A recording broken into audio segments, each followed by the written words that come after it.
Hello welcome dear students, बाल classes में एक बार फिर से आप सभी का स्वागत है। और आज की हमारी क्लास रहेगी प्रतिशत यानी कि परसेंटेज की। पार्ट फर्स्ट हम कवर कर चुके हैं जिसमें हमने बेसिक कॉन्सेप्ट समझा था, और आज हम पार्ट सेकंड लेके आए हैं जिसमें कुछ अच्छे क्वेश्चंस आपको यहाँ पे करवाए जाएंगे। तो क्लास और 6 दोनों क्लासों के लिए क्लास इंपॉर्टेंट होने वाली है, तो क्लास को बहुत ध्यान से देखिएगा। और जिस बच्चे ने चैनल को अभी तक सब्सक्राइब नहीं किया, फटाफट से चैनल को सब्सक्राइब कर दो, वीडियो को लाइक और शेयर जरूर कर दो अपने सभी दोस्तों के साथ में, ताकि वो भी आपके साथ जुड़ करके इस क्लास का फुल उपयोग कर सके। तो बढ़ते हैं फर्स्ट क्वेश्चन की तरफ। फर्स्ट क्वेश्चन की आपके सामने है।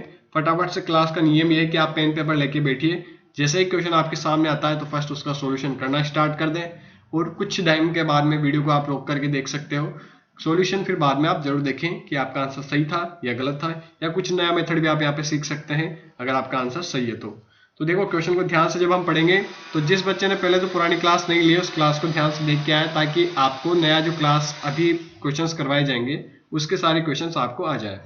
फर्स्ट क्वेश्चन लिखा गया है, 1 घंटे का कितना प्रतिशत 15 मिनट है। What percent of 1 our is 15 minutes. तो यहाँ हिंदी और इंग्लिश दोनों में क्वेश्चन है। अब क्वेश्चन को ध्यान से जब तक आप नहीं समझोगे तब तक क्वेश्चन का सोल्यूशन करने में थोड़ा दिक्कत आपको आती रहेगी। फर्स्ट क्वेश्चन लिखा गया है, 1 घंटे का कितना प्रतिशत 15 मिनट है। ठीक है, यानी कि 15 मिनट्स जो है वो 1 आवर का, 1 घंटे का कितना प्रतिशत है। तो यहाँ पर ये दे रखा मिनट में, इसकी यूनिट किस में दे रखी है, मिनट में, और यहाँ पर यूनिट दे रखी है 1 घंटे में। तो हम क्या करेंगे, 1 आवर को भी चेंज कर लेंगे मिनट में। तो देखो 1 आवर में होते हैं 60 मिनट, तो 60 मिनट अगर यहाँ पे है तो हम कह सकते हैं कि 1 घंटे की जगह हम 60 मिनट का भी उपयोग कर सकते हैं, यानी कि 15 मिनट जो है ये 60 मिनट में से कितना प्रतिशत रखते हैं। तो 15/60 मल्टीप्लाई कर देंगे यहाँ पे हम 100 से। ठीक है, हमने इसका परसेंटेज निकालने का फॉर्मूला भी देखा था, value upon total value multiply 100, ये फॉर्मूला मैंने आपको लिखवाया था। तो यहाँ पर सेम चीज है कि वैल्यू जो भी इधर के ऊपर आ जाएगी, टोटल यानी कि 60 नीचे आ जाएगा, वो मल्टीप्लाई हम कर देंगे 100 से। अब यहाँ पे देखो 5 से या फिर आप डायरेक्ट 15 से भी काट सकते हो। 15 की टेबल 15 में एक बार जाती है, तो वहीं 60 में कितनी बार जाएगी, 4 बार। ठीक है, अब 4 से डायरेक्ट आप 100 को भी काट सकते हैं, आपको 4 की टेबल अच्छे से आती है। तो 4 बन जाए 4, 4 की टेबल में 10 2 टाइम्स में आते हैं, 4 2 जा 8 आएगा, 8 आने के बाद में 2 यहाँ पे छोटा सा बच जाएगा, यानी कि 4 5 जा 20 हो जाएगा। ठीक है, अगर आपको इस तरीके से नहीं आता है तो आप इस तरीके से भी कर सकते हो। यहाँ पे 100 में किसका भाग ले लोगे, 4 का, तब भी आप सिंपली डिवाइड करोगे तब भी 25% बार जाएगा, यानी कि हम लिख सकते हैं कि 25% पार्ट है। 15 मिनट 1 घंटे का कितना प्रतिशत होगा, 25% होगा। ऑप्शन नंबर डी यहाँ पे हमारा करेक्ट आंसर होगा। ठीक है, उम्मीद करता हूँ सभी को समझ में आ गया होगा। अगर आपको नहीं आया है, स्पीड ज्यादा है, तो आप आराम से वीडियो को रिपीट करके जरूर देखें, ताकि पूरा कॉन्सेप्ट आपके अच्छे से क्लियर हो जाए। सेकंड क्वेश्चन आपके सामने है। क्वेश्चन इस तरीके से फॉर्मेट किए हैं जैसे कि एग्जाम में आते हैं, तो क्वेश्चन को ध्यान से पढ़ना है, उसके बाद में आंसर करना है। व्हाट इज द ग्रेटेस्ट, यानी कि ये जो ऑप्शंस दे रखे हैं इनमें से कौन सा सबसे बड़ा है, यानी कि सबसे बड़ा कौन सा है। तो आपको इसकी भी वैल्यू निकालनी पड़ेगी, इसकी भी निकालनी पड़ेगी, इसकी भी निकालनी पड़ेगी, और इसकी भी निकालनी पड़ेगी। चारों ऑप्शन की वैल्यू आपको फाइंड करनी पड़ेगी। उसके बाद में जो आंसर आएगा उसको देख के हम कहेंगे कि कौन सी वैल्यू सबसे बड़ी है। तो आप 90% ऑफ 10, यानी कि 10 का कितना प्रतिशत निकालना है, 10 का निकालना है आपको 90%। तो 10 मल्टीप्लाई कितना कर देंगे हम, 90, और परसेंटेज जैसे हटता है तो नीचे क्या आ जाता है यहाँ पर 100। ठीक है, तो यहाँ पर आप जब वैल्यू फाइंड करोगे तो देखो 10 से 10 कट हो चुका है, ये वाली 0 से ये वाली 0 कट हो जाएगी, 9 को 1 से जब आप मल्टीप्लाई करोगे तो कितना आ जाएगा यहाँ पर 9। ठीक है, तो 10 का 90% कितना होता है, 9 होता है। सेम चीज हम यहाँ पे 1000 का कितना परसेंट निकालेंगे, सेकंड वाले की बात की जा रही है, 1000 का निकलेगा यहाँ पे 6%, तो 6 अपॉन कितना हो जाएगा 100। तो ये 2 0 से आप 2 0 यहाँ पे कट कर दोगे, और 6 को 10 से जब गुणा करोगे तो कितना आएगा 60। ठीक है, तो सेकंड वाले की वैल्यू हमारे पास में आई 60। ऐसे थर्ड वाले की वैल्यू भी हम यहाँ निकाल सकते हैं। 1400 का कितना प्रतिशत निकालना है, 5%, 5 अपॉन कितना हो जाएगा नीचे 100। ठीक है, 100 की दोनों जीरो से आप ऊपर की दोनों जीरो काट दो, और 14 5 जे कितना होता है, 14 की टेबल आप बोलोगे तो 70 यहाँ पे आएगा। ठीक है, और लास्ट जो बचा है इसकी भी वैल्यू आप यहाँ पे निकाल सकते हो, यानी कि 2500 का कितना प्रतिशत निकालना है, 3%, तो 3 अपॉन 100 हो जाएगा। यहाँ पे सेम चीज हमने की, 2 0 से 2 0 वापस आप कट कर लो, 25 को 3 से मल्टीप्लाई करोगे तो यहाँ पे आएगा 75। ठीक है, तो देखो इस तरीके से हमको देख सकते हैं, यहाँ पे 9 है, यहाँ पे 60 है, और यहाँ पे 70 है, यहाँ पे 75 है। तो सबसे ज्यादा वैल्यू किसकी आई है, 75 आई है, यानी कि ऑप्शन नंबर डी यहाँ पे सबसे बड़ा है। क्लियर? तो इस तरीके से आपको सभी क्वेश्चंस का सॉल्यूशन करना पड़ेगा। क्वेश्चन को जब तक आप समझोगे नहीं तब तक क्वेश्चन का राइट सॉल्यूशन आप नहीं निकाल सकते। ठीक है, तो कॉन्सेप्ट वाली जो क्लास इसके पहले मैंने बताई है, बना रखी है, उसको आप जाके जरूर देख लें ताकि आपके सभी कॉन्सेप्ट क्लियर हो जाए और उसके बाद में जैसे ही क्वेश्चन आपके सामने आए तो उसका सॉल्यूशन आप आराम से कर सकें। सो बढ़ते हैं नेक्स्ट क्वेश्चन की तरफ। क्वेश्चन नंबर 3 आपके सामने है। कौन सी राशि 90 रुपए से 10% अधिक है? What amount is 10% more than ₹90? तो सभी बच्चे अपना अपना आंसर कमेंट जरूर करें ताकि मुझे पता लगे कि आपको क्वेश्चंस का सॉल्यूशन आ रहा है या नहीं, कहाँ पर आपको प्रॉब्लम आ रही है, उस चीज को हम देख सकें। तो देखो 90 रुपए से 10% अधिक आपको बताना है, तो 90 का अभी अधिक बताना है। अधिक की बात की जा रही है, यानी कि पहले जो भी था उसमें कितना प्रतिशत प्लस करना है आपको? 10% जोड़ देना है। तो 90 रुपए में अगर आप 10% निकाल करके जोड़ दोगे तो 90 से 10% अधिक की वैल्यू मिल जाएगी, यानी कि 90 का 10% आप यहाँ पे निकालोगे तो 90 गुणा 10/100 हो जाएगा। ये जीरो से ये वाली जीरो आप कट कर दो और इस जीरो से ये जीरो आप कट कर दो, यानी कि 90 का 10% आपका आंसर आएगा 9। ठीक है, टोटल रुपए कितने थे आपके पास में? 90। इसमें कितने अधिक आपको करना है? 9 करोगे तो जितना प्रतिशत आपने निकाला उतना निकाल करके जोड़ दो, तो यहाँ पर आएगा 99। और 99 वो अमाउंट आया है जो 90 से 10% अधिक है।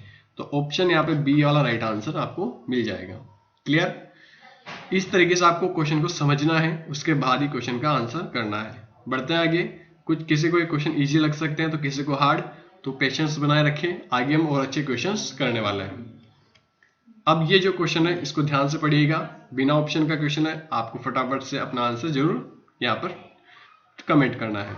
देखो क्वेश्चन लिखा गया है 70% of the student in a school are boys and the number of girls is 504। Find the number of boys in the school. एक स्कूल में 70% छात्र लड़के हैं और लड़कियों की संख्या है 504 है। स्कूल में लड़कों की संख्या ज्ञात कीजिए। देखो लड़कों की संख्या बतानी है, यानी बॉयज की संख्या बतानी है, और गर्ल्स की ऑलरेडी आपको पहले से गिवन है, और लड़के की परसेंटेज आपको दे रखा है। तो आप टोटल जो परसेंटेज मान सकते हो, टोटल स्टूडेंट मान सकते हो। यहाँ पे देखो इस तरीके से लिखोगे तो समझ में आ जाएगा आपको टोटल स्टूडेंट कितना ले सकते हो, क्योंकि परसेंटेज हम पढ़ रहे हैं तो 100% यहाँ पर लिया जाएगा। ठीक है, अब इसमें से बॉयज कितने हैं? बॉयज यानी कि लड़के आपको दे रखे हैं, यहाँ पे बॉयज हैं 70%। देखो 100% में से 70% बॉयज है, तो बाकी कितनी होगी? बाकी जो भी बची होगी वो सब गर्ल्स होगी, यानी कि यहाँ पर आप लिख सकते हो गर्ल्स। ठीक है, ये सब क्या होंगी? गर्ल्स होंगी। जो भी बाकी बची हुई है 30% होगी, वो होगी गर्ल्स। लेकिन गर्ल्स तो 30% है, लेकिन एक्चुअल में कितनी है? एक्चुअल में आपको दे रखी है 504। ठीक है, 30% किसके एक्चुअल में दे रखा है? 504 के इक्वल दे रखा है, यानी कि 30% की वैल्यू आपको गिवन है और आपको निकालनी किसके बराबर है? बॉयज की, यानी कि छात्रों की निकालनी है, 70% के बराबर निकालनी है। तो इस तरीके से हम यहाँ पे लिख सकते हैं कि 30% की वैल्यू आपको गिवन है 504। क्लियर? तो 504 यानी कि निकालनी किसके बराबर है? 70%। अब देखो मैंने यहाँ 70% इस लिया है क्योंकि उसने कहा है कि लड़कों की संख्या ज्ञात कीजिए, और लड़कों की संख्या हमारे पास कितनी है? 70% है। तो हम कह सकते हैं कि 504 गिवन है हमारे को 30% के लिए, और निकालना 70% है। तो जिससे निकालना होगा वो होता है मल्टीप्लिकेशन में, और जिसकी वैल्यू गिवन है वो आता है हमेशा नीचे। तो इसको आप सॉल्यूशन आप कर सकते हो। देखो इस जीरो से इसके पीछे वाली जीरो कट हो जाएगी। अब 3 से इसको काट सकते हो आप। 3 की टेबल में 3 एक बार में आता है, 5 आता है 1 टाइम्स में, फिर यहाँ कितना बच जाएगा? 2, और 3 6 18 हो जाएगा। तो 20 में से 18 का, तो फिर यहाँ पे 2 बचने वाला है, और 3 6 24 हो जाएगा। ठीक है, अब यहाँ पे बचा है 166 को गुणा कर दोगे आप किससे? 7 से। तो 7 6 42 होता है, 4 कैरी चला जाएगा, फिर 7 6 42, इसके ऊपर कैरी है 7 6 42 और 4 46 हो जाएगा, फिर 4 कैरी जाएगा, 7 1 7 और 4 11, 1162। ये क्या आई? ये आई है आपके गर्ल्स। ठीक है, ये कौन आ चुकी है? गर्ल्स आ चुकी है। और अगर आप टोटल बताना चाहते हो टोटल स्टूडेंट कितने होंगे, तो देखो 504 तो बॉयज थे और गर्ल्स हमने निकाली है 1162। ठीक है, तो इनका दोनों को आप प्लस कर दोगे तो टोटल स्कूल की जो भी स्टूडेंट है वो आ जाएंगे। तो निकाल सकते हो आप यहाँ पे 6, और यहाँ पे फिर से अगेन 6, क्योंकि यहाँ पे कितना लिखा गया है? 6 लिखा गया है। 5 और 1 6 और यहाँ पर हो जाएगा 1666। ये टोटल स्टूडेंट स्कूल के अंदर है। क्लियर हो गया होगा सभी बच्चों को। कहीं पर भी आपको थोड़ा सा भी प्रॉब्लम है तो वीडियो को आप रिपीट करके जरूर देखें, ताकि आपको दोबारा अच्छे से और क्लियर हो जाए चीजें। आगे बढ़ते हैं, नेक्स्ट क्वेश्चन को ध्यान से देखते हैं। इस क्वेश्चन को ध्यान से आप करोगे तब आपको और अच्छे से क्लियर होगा। ठीक है, इंग्लिश में क्वेश्चन लिखा गया है 36% of the maximum marks are required to pass a test. A student gets 123 marks and it declared failed by 39 marks. Find the maximum marks. अब हिंदी में क्वेश्चन को ध्यान से समझें। एक परीक्षा उत्तीर्ण करने के लिए अधिकतम अंकों का 36% लाना आवश्यक है। एक छात्र को 123 अंक मिलते हैं और उसे 39 अंकों से अनुत्तीर्ण घोषित किया जाता है। अधिकतम अंक ज्ञात कीजिए।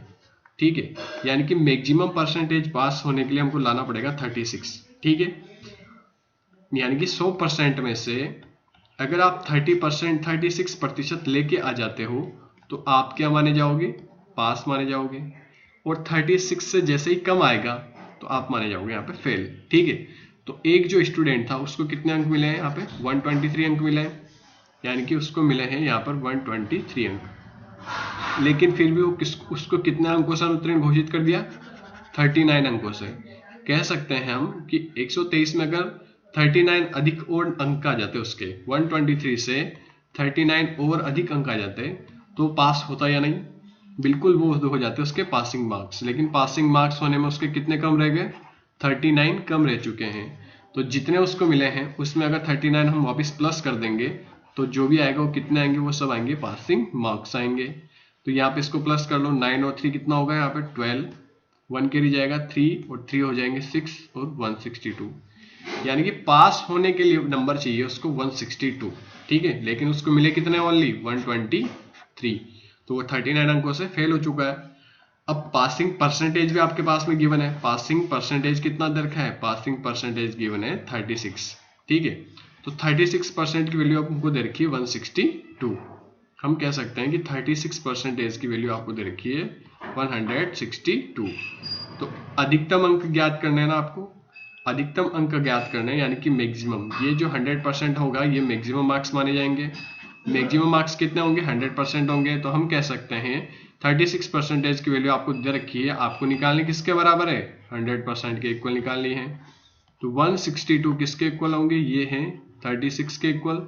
तो जिसकी वैल्यू दे रखी है वो नीचे आएगा और मल्टीप्लाई में हम कर देंगे यहाँ पे 100। ठीक है, क्योंकि मैक्सिमम परसेंटेज कितना है, मैक्सिमम परसेंटेज पासिंग मार्क्स है 100। तो इसको आप यहाँ पे काट सकते हो। देखो इसको जब किससे काटोगे, यहाँ पे 2 से काट दो, 18 टाइम्स कट जाएगा और 2 से कट जाएगा 50 टाइम्स। ठीक है, अब 18 की टेबल आपको आती होगी, 18 की 1 जा 18 और 18 9 जा होता है 162। आई होप यहाँ पे सभी को टेबल आती होगी 20 तक। तो जिन बच्चों को 20 तक काउंटिंग ये टेबल नहीं आती है तो वो बच्चे 10-20 तक कम से कम टेबल जरूर लर्न कर लें, ताकि आपको कैलकुलेशन करने में थोड़ा स्पीड बन जाए आपकी और कोई प्रॉब्लम नहीं आए। देखो 9 को यहाँ पे इसको मल्टीप्लाई करोगे, 50 को 9 से मल्टीप्लाई कर लो, क्या बचा आपके पास में 50 मल्टीप्लाई 9। तो 9 को 0 से मल्टीप्लाई करोगे 0, 9 5 जा 45, 450। तो जो मैक्सिमम मार्क्स जो थे वो कितने होंगे, 450 थे। 450 में से उसको ओनली 123 या मार्क्स ही मिले थे। तो सभी बच्चों को उम्मीद करता हूँ सभी को समझ आ गया होगा। मैक्सिमम मार्क्स यहाँ पे 450 होंगे। एक बार वीडियो को फिर से रिपीट करें आप, आपको अगर समझ में नहीं आया है तो। बढ़ते हैं आगे, और अच्छे क्वेश्चन हम देखते हैं। कुछ इसी प्रकार के, जिस प्रकार के ये क्वेश्चन था, ऐसे क्वेश्चन आपको एग्जाम में बिल्कुल देखने को मिलेंगे। तो जितने भी क्वेश्चंस करवाए जा रहे हैं वो आपके एग्जाम बेस्ड क्वेश्चन करवाए जा रहे हैं। क्लास 6 और 9 बच्चे इस क्लास को ध्यान से देखें, एग्जाम बेस्ड क्वेश्चन आपको करवाए जा रहे हैं। तो क्लास का रिवीजन आप जरूर करें 2 या 3 बार, बिना देखे क्वेश्चन को सॉल्यूशन करने की कोशिश करें, उसके बाद में आप आंसर देखें। तो नेक्स्ट क्वेश्चन जो है इसको और अच्छे से ध्यान से आप कोशिश करें पहले खुद करने की, उसके बाद में आंसर देखें। क्वेश्चन लिखा गया है, gun powder contains 75% of nitrate and 10% of sulfur and the rest of it is charcoal. Find the amount of charcoal in 8 kg of gunpowder. अब क्वेश्चन को देखो, अगर आपको इंग्लिश में समझ में नहीं आ रहा है तो आप हिंदी में यहाँ पे ध्यान से पढ़ करके भी कर सकते हो उसको। अब गन पाउडर में 75% नाइट्र और 10% सल्फर होता है। ठीक है, और शेष चारकोल होता है। 8 किलो बारूद में चारकोल की मात्रा ज्ञात कीजिए। यानी कि टोटल वजन, टोटल कितना किलो का दे रखा है आपको, टोटल दे रखा है 8 kg। ठीक है, अब इसमें बारूद बोला है, तो बारूद का मतलब क्या होता है, बाद में जो बचा होता है 8 kg जो बारूद है इसमें चारकोल की आपको वैल्यू बतानी है, चारकोल कितना मिलाया गया है। तो गन पाउडर के अंदर क्या क्या होता है, एक तो नाइट्रेट होता है, ये कितना है, ये आपको गिवन है 75%। ठीक है, और सल्फर भी आपको यहाँ पर दे रखा है, सल्फर भी आपके पास में है, कितना दे रखा है 10%। देखो ये परसेंटेज में, ये भी परसेंटेज में। आप कह सकते हो कि टोटल परसेंटेज हमेशा हम क्या मानते हैं, परसेंटेज जब हम पढ़ रहे हैं तो टोटल परसेंटेज माना जाएगा 100%। ठीक है, तो 75 और 10 दोनों को प्लस कर दोगे तो कितना निकल चुका है, तो 85% तो आपको पता लग गया कि नाइट्रेट और सल्फर है। और बाकी जो रिमेनिंग बचा होगा वो चारकोल ही बचा होगा। तो 100% में से अगर मैं 85% को निकाल दूंगा, 100% में से 85% जो नाइट्रेट और सल्फर है इसको अगर निकाल देंगे तो क्या बचेगा, वो चारकोल बचेगा। वो जो भी बचेगा वो क्या बचेगा, चारकोल बचेगा। यानी कि यहाँ पे 15% क्या बचा, 15% बचा है चारकोल। क्लियर, क्योंकि टोटल होता है 100%, इसमें से 75% नाइट्रेट और 10% सल्फर होता है, तो दोनों को निकालने के बाद में बचेगा 15%, वो होगा आपके पास में चारकोल। अब 8 kg टोटल बारूद आपके पास में है, 8 kg में से 15% आपको चारकोल की वैल्यू निकालनी है। 8 × 15 अपॉन कितना कर दोगे, यहाँ पे 100 कर दोगे तो चारकोल कितना होगा वो आपको पता लग जाएगा। ठीक है, चारकोल की वैल्यू अगर आपको निकालनी है, चारकोल एक्चुअल में है कितना, चारकोल निकालने के लिए आपको 8 को मल्टीप्लाई करना पड़ेगा 15/10 से। 5 से इसको कट करोगे आप, देखो 5 3 15 होता है, 5 की डबल 10 में 2 टाइम्स, और ये पीछे वाला 0 वैसे आ जाएगा। इसके बाद में आप 2 से काट सकते हो उसको, देखो 2 की टेबल में 8 आता है 4 बार में, तो 20 आता है 10 टाइम्स में। फिर 2 से काटो इसको 2 टाइम्स और 10 आएगा 5 टाइम्स। अब 3 को 2 से मल्टीप्लाई करोगे कितना आएगा, 3 2 जा 6/5 kg। देखो इसको यहाँ पर भी आप आंसर कर सकते हो, नहीं तो आप इसका मिक्स फ्रैक्शन या डेसिमल में भी निकाल सकते हो। देखो डेसिमल में जो आप निकालोगे तो यहाँ पर आप डिवीजन इस तरीके से कर सकते हो। 6 में किसका डिवाइड करोगे, 5 का, 5 की टेबल में 6 आता है 1 टाइम्स में, तो 6 यहाँ पे रिमेनिंग 1 बचेगा। 5 की टेबल 1 में नहीं जाती तो यहाँ पे लगेगा पॉइंट, और यहाँ पे कितना हो जाएगा 0। 5 की टेबल 10 में जाएगी 2 टाइम्स, यहाँ पर हो चुका है 10 और कुछ भी नहीं बचने वाला। यानी कि हम कह सकते हैं 1.2 kg चारकोल इसके अंदर मिलाया गया है। किसको, जो गन पाउडर होता है उसमें 1.2 kg क्या है, चारकोल है। वो बाकी की भी वैल्यू आप निकाल सकते हो। यहाँ पे 8 kg का 75% निकाल दोगे तो नाइट्रस को पता लग जाएगा, और 8 kg का 10% निकाल दोगे तो सल्फर आपको पता लग जाएगा। ठीक है, तो कुछ इस तरीके से हम क्वेश्चंस को और अच्छे से सॉल्यूशन कर सकते हैं।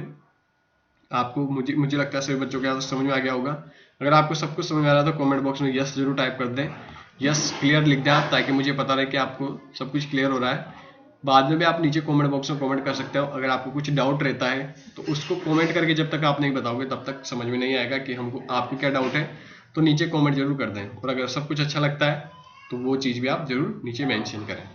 आगे बढ़ते हम क्वेश्चन नंबर नेक्स्ट वाला क्वेश्चन देखते हैं। अब इस क्वेश्चन को देखो, इस पॉपुलेशन वाले क्वेश्चन आपके एग्जाम में फिर से बने, पुराने एग्जाम पेपर्स में आप जब देखोगे तो आपको इस तरीके के क्वेश्चन देखने को मिलेंगे।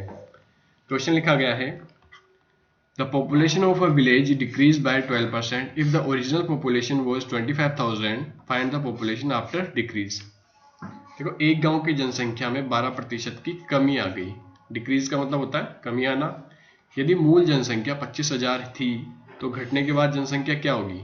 ठीक है, गांव की पॉपुलेशन आपको गिवन है। देखो पॉपुलेशन जो गिवन है वो कितनी दर की आपको 25,000 है, तो पॉपुलेशन यहाँ पर आपको दे रखी है 25,000। ठीक है, अब इसमें कमी कितनी हुई है, कमी की हुई है आपके 12%। ठीक है, तो कमी जब भी होगी तो उस चीज को हम हमेशा करेंगे माइनस। देखो कमी तो माइनस होती है, और जो वृद्धि होती है या बढ़ना या वृद्धि होना वो सब होता है प्लस में। तो हम कह सकते हैं कि 25,000 का अगर 12% निकाल करके आप क्या कर दोगे, माइनस कर दोगे पॉपुलेशन में, तो पता लग जाएगा आपको कितने % कमी हुई है या कितने व्यक्ति कम हुए हैं। तो टोटल आपको अभी मैंने हमेशा बताया था, टोटल आपके पास होता है 100%। कमी इसमें कितनी की गई है, 12% की कमी की गई है। तो अभी कितनी बची हुई है जनसंख्या, तो देखो 10 में से 2 गया तो 8 बच जाएगा। यहाँ पे कितना रहेगा, यहाँ पे 9 में से 1 गया तो फिर 8 हो जाएगा। 88% क्या है अभी पॉपुलेशन बची हुई है। तो 25,000 का आप 88% निकाल दोगे डिवाइड बाय 100 करके, ठीक है। तो इन दोनों जीरो से आप ये दोनों जीरो कट कर सकते हो। बचा जो भी नंबर है उन सबको आप क्या करोगे, मल्टीप्लाई कर दो। यानी कि 250 को मल्टीप्लाई किससे कर दोगे, 88 से मल्टीप्लाई कर दो। देखो इसको अब इतना बड़ा मल्टीप्लाई इसको करने का एक और छोटा सा तरीका मैं आपको बता सकता हूँ। आप इसको इस तरीके से भी मल्टीप्लाई कर लो। देखो 250 इसको मल्टीप्लाई कैसे कर सकते हो आप, मल्टीप्लाई 8 मल्टीप्लाई 11, यानी कि 88 कैसे बनता है, 88 बनता है 8 को 11 से मल्टीप्लाई करने पे। अब इस वाले आगे वाले नंबर को पहले मल्टीप्लाई कर लो, 8 को 0 से करोगे तो 0, 8 5 जा 40, ठीक है, 4 कैरी गया और 8 2 जा 16 और 4 हो जाएगा यहाँ पे 2000, ठीक है। अब 2000 को देखो रिमेनिंग अभी 11 बचा हुआ तो इससे फिर से मल्टीप्लाई कर लो। तो यहाँ पे देखो 0 0 0 11 2 जा 22। तो अभी पॉपुलेशन कितना बची हुई है, अभी पॉपुलेशन बची हुई है 22,000, 22,000 पॉपुलेशन अभी बची हुई है। कब, जब 12% की कमी हो चुकी है, उसके बावजूद कितनी पॉपुलेशन अभी है, 22,000 पॉपुलेशन बची हुई है, ठीक है। तो इस तरीके से भी आप कर सकते हो। अगर आपको ऐसा नहीं आता तो आप सिंपल मल्टीप्लाई करोगे तब भी आपका आंसर कितना आएगा, 22,000 आने वाला है। क्लियर। तो आई होप सभी बच्चों को क्वेश्चन समझ में आ रहे होंगे। आगे बढ़ते हैं हम। देखो बहुत बच्चे बोलते हैं इजी क्वेश्चन आप करोगे, आपको आप क्वेश्चन कर लोगे लेकिन आपके माइंड में कैलकुलेशन वाला जो पार्ट होता है उसको डेवलपमेंट नहीं हो पाएगा। तो आप थोड़ा कैलकुलेटिव क्वेश्चन करोगे तो और अच्छे से आप इजी क्वेश्चन को जल्दी से कर पाओगे। आगे बढ़ते हैं हम। ये क्वेश्चन बहुत इंपॉर्टेंट क्वेश्चन है और बहुत अच्छा क्वेश्चन है, ठीक है। क्वेश्चन को आप पहले खुद से जरूर ट्राई करें ताकि आपको पता लगे कि किस टाइप के क्वेश्चंस मैं नहीं कर पा रहा हूँ, किस टाइप के क्वेश्चन मैं कर पा रहा हूँ और कैसे क्वेश्चन मुझे अभी और अच्छे से सीखने हैं, ठीक है। तो ये कब होगा, जब आप खुद से पहले खुद क्वेश्चन करोगे, उसके बाद में आप जब सॉल्यूशन देखोगे तब ऐसा कुछ आपको समझ में आएगा कि कैसे हम और अच्छे से इंप्रूवमेंट कर सकते हैं। क्वेश्चन लिखा गया है यहाँ पे, out of a salary of ₹13,500 I kept 1/3 as savings. Of the remaining money I spent 50% on food and 20% on house rent. How much do I spend on food and house rent? देखो question बहुत अच्छा है। 13,500 रुपये में के वेतन में से 1/3 बचत के रूप में रखता हूँ। बचे हुए पैसे में से 50% खाने पर और 20% घर के किराए पर खर्च करता हूँ। मैं खाने और मकान के किराए पर कितना खर्च करता हूँ। यानी कि देखो फर्स्ट में तो उसने क्या किया है, सेविंग्स की है, ठीक है। सेविंग का मतलब होता है बचत, हिंदी में इसको क्या कहता है, बचत कहते हैं। वो बचत का उसने परसेंटेज नहीं देख करके उसने भाग दे दिया कि 1/3 1/3 सेविंग करता है, 1/3 पार्ट सेविंग करता है किसका, उसके टोटल मनी का। हम कह सकते हैं कि 13,500 जो देखा है 13,500, इसका 1/3 है, 1/3 भाग जो क्या कर देता है, बचत करता है। अब जो चीज वो बचत कर रहा है उसको तो हम निकाल देंगे, यानी कि 1/3 भाग बचत कर रहा है तो इसमें से इसका पार्ट निकाल करके माइनस कर दो। तो 3 की टेबल में 3 1 टाइम्स में आता है और ये इस तरीके से कट जाता है। 3 4 जा 12, 1 ये आ जाएगा, 3 5 जा 15 और पीछे लग जाएगी 2 0, यानी कि 4,500 रुपये वो क्या कर लेता है, बचा लेता है। अब इसको निकालने के बाद में जो भी बचेगा, जो भी अमाउंट बचेगा उसको खाने पर और घर के किराए पे खर्च कर देता है। यानी कि हम कह सकते हैं 13,500 में से जो बचत थी वो तो हम घटा देंगे, यानी कि 4,500 जो भी थी उसकी बचत वो निकाल दी गई है। तो अब कितना बचा उसको खर्च करने के लिए, 0 0 0, 13 में से 4 गया तो कितना बचेगा, यहाँ पे बच जाएंगे आपके 9, ठीक है।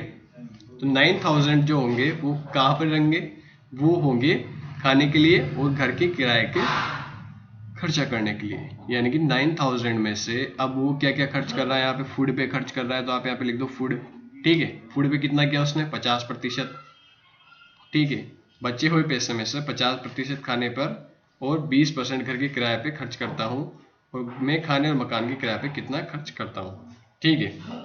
तो 9,000 का 5% 50% निकालोगे तो 50, देखो ये 0 0 से 2 0 कट जाएगी और 50 को 90 से मल्टीप्लाई करोगे तो वही 4,500 आ जाएगा, ठीक है। तो 4,500 तो किस में खर्च कर दिया उसने, खाने पे खर्च कर दिए, और 9,000 का ही 20%, ठीक है। इसका 20% किस में खर्च किया उसने? किराए पे। या तो यहाँ पे लिख दो हाउस रेंट। हाउस रेंट यानी कि घर का किराया कितना खर्च किया उसने? ये 0 से ये 0 कट कर दो, ये 0 से ये 0 कट कर दो, 9 को 2 से करोगे तो 1800 आ जाएगा, 1800, ठीक है। 1800 उसने किस में खर्च कर दिए? ये खर्च कर दिया उसने हाउस रेंट पे, ठीक है। तो टोटल कितना खर्चा किया उसने? देखो इसको और इसको जोड़ दोगे तो टोटल खर्चा आपको पता लग जाएगा। तो 0 0, 8 और 5 13 का 3 1 कैरी गया, 4 और 2 कितना होता है? 6300 उसने टोटल खर्चा किस में कर दिया है? मकान, खाने और मकान के किराए पर खर्च कर दिया है। और अभी भी उसके पास कुछ पैसा बचा हुआ है तो वो भी उसकी सेविंग्स में आ जाएगा, या फिर किसी और खर्चे के लिए उसने बचा के रखा होगा। तो जितना हमसे पूछा है उतना हम निकालेंगे। हमारे को ऑप्शन में यही मिलने वाला है, ये भी मिलने वाला है, और जो बचा वो भी मिलेगा। तो कंफ्यूजन नहीं होना है। ऑप्शन जहाँ पे 6300 लिखा गया है वही ऑप्शन आपको टिक करना है, क्योंकि अदर ऑप्शंस भी आपको मिलेंगे, वो केवल कंफ्यूजन करने के लिए होंगे। तो जो क्वेश्चन में कहा जाए वही आपको फाइंड करना होगा, ठीक है। बढ़ते हैं नेक्स्ट क्वेश्चन की तरफ। देखो इलेक्शन वाले जो क्वेश्चन है ये भी इंपॉर्टेंट क्वेश्चन है। इस तरह के क्वेश्चन आपके एग्जाम में बनते हैं, इसलिए मैं यहाँ पे सारी मैक्सिमम टाइप्स के क्वेश्चन आपके सामने लेके आया हूँ। बहुत अच्छे क्वेश्चंस हैं, ध्यान से क्वेश्चंस को करने की कोशिश करें।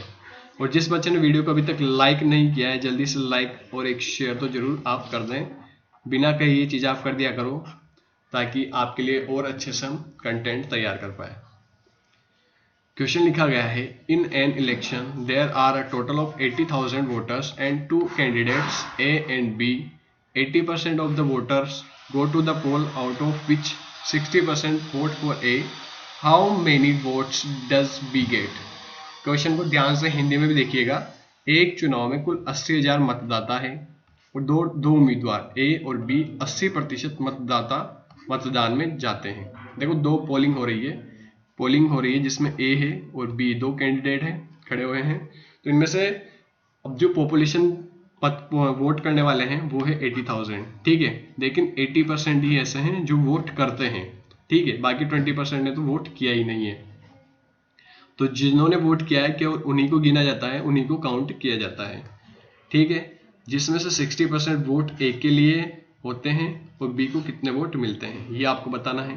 तो फर्स्टली आप तो ये देखो कि 80,000 जो थे इनमें से वोट करने वाले तो ओनली 80% है, यानी कि जितने परसेंट है वही हम निकालेंगे यहाँ पर, ठीक है।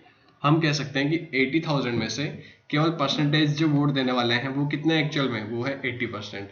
और जिन्होंने वोट दिया है उसका 60% ए को मिला है। तो हम कह सकते हैं, देखो यहाँ पे ये दोनों जीरो से ये दोनों जो आप जब काट दोगे, 8 को 8 से मल्टीप्लाई करोगे तो कितना आएगा? 64,000। 64,000 टोटल वोटर्स ने क्या किया है? वोट किया है। ये कौन है? वोटर है जिन्होंने वोट किया है, ठीक है। अब जो 64,000 है उसमें से 60% तो किसको मिला है? 60% तो मिला है ए को, यानी कि हम कह सकते हैं 64,000 का 60% वोट तो किसको मिला है? ए को मिला है। और 64,000 का बाकी कितना बचा? 40% जो बचा है वो किसको मिला होगा? बी को मिला होगा। और आपसे ओनली किसका पूछा है? बी का। तो आप ए और बी दोनों का निकाल सकते हो। तो फर्स्ट हम बी का निकालते हैं, क्योंकि हमसे पूछा किसका गया है? बी का। तो कोई ये दोनों जीरो से आप ये दोनों जीरो काट दोगे तो कितना बचेगा? 640 को मल्टीप्लाई करना है आपको 40 से। तो ये जीरो से आप तीनों को करोगे तो जीरो आने वाला है। 4 को फिर जीरो से करोगे तो जीरो, ठीक है। 4 4 जा कितना होता है? 16, 1 कैरी गया, 6 4 जा 24, 1 25, ठीक है। यानी कि 25,600 वोट तो किसको मिले हैं? बी को मिले हैं। तो वहीं ए का भी आप निकाल सकते हो। देखो ये दोनों जीरो से आप दोनों जीरो कट कर दोगे तो कितना बचेगा यहाँ पे? 640 मल्टीप्लाई 60, ठीक है। ये जीरो आप पहले लगा दो, एक जीरो। तो 6 को जीरो से करोगे तो फिर जीरो, 6 4 जा 24, 2 कैरी गया है, 6 6 जा 36 और 2 38। अब आप कह सकते हो, देखो ए को वोट ज्यादा मिले हैं 38,400, तो बी को मिले हैं 25,600। तो किसको वोट ज्यादा मिले हैं? ए को ज्यादा वोट मिले हैं। तो विनर भी कौन रहेगा यहाँ पर? विनर भी माना जाएगा ए, ठीक है। विनर भी किसको माना जाएगा? ए को माना जाएगा। और कितने वोटों से जीत हासिल हुई इसको? तो इन दोनों का बीच का डिफरेंस अगर आप निकाल दोगे तो वो पता लग जाएगा कि कितने वोटों से उसने जीत हासिल की है, ठीक है। तो लेकिन हमसे ओनली पूछा है कि बी को कितने वोट मिले हैं, तो बी को वोट मिले हैं, हमारा आंसर माना जाएगा 25,600, ठीक है। यानी कि 25,600 वोट किसको मिल चुके हैं? बी को मिले हैं। क्लियर हो गया होगा सभी बच्चों के? अगर नहीं हुआ है तो अगेन मैं कह रहा हूँ आप वीडियो को रिपीट जरूर करें। रिपीट जितना करोगे आप तभी तक आप क्लियर होगा चीज़ें अच्छे से, ठीक है, क्योंकि बहुत अच्छे क्वेश्चंस आपके सामने लाए गए हैं।